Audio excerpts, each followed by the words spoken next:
কাউকে কেন সতর্ক করবেন? এই যে ওই রোডে যাবেন না, পাশে থাকুন, এই ওটা করো না। কেন কাউকে সতর্ক করা হয়? হ্যাঁ, কাউকে সতর্ক করার একদম প্রাথমিক কারণ হতে পারে যে আপনি তার খেয়াল রাখেন, তার ভালো চান, তাকে ভালোবাসেন, তার ক্ষতি হোক সেটা চান না। আর মূলত এটাই হলো আল্লাহর নাম আর রহিম, যিনি আপনার যত্ন আত্তি করেন, আপনাকে দয়া দেখাতে চান, আপনার ক্ষতি দূর করতে চান।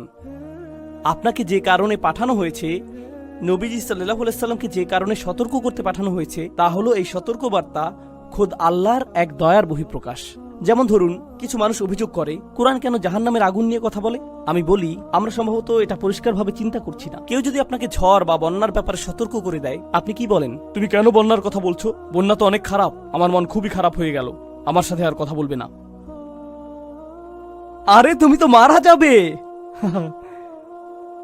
তোমার ভালো লাগুক কি নাই লাগুক, এটা আসবেই। এর চাইতে বরং কেউ যে তোমাকে সতর্ক করে দিচ্ছে, এই যত্নের বহিঃপ্রকাশ দেখে অন্তত খুশি হও। কিন্তু কেন তাকে এভাবে খুলে বলতে হবে? কেন সে শুধু এভাবে বলল না, খারাপ কিছু একটা ঘটবে? একটা সুনামি আসছে আর আপনি কাউকে বললেন খারাপ কিছু একটা হবে, তাহলে কি তাকে সিরিয়াসলি নেবেন আপনারা? এটা পরিষ্কারভাবে বলতেই হবে, এটাই আল্লাহর ভালোবাসার বহিঃপ্রকাশ।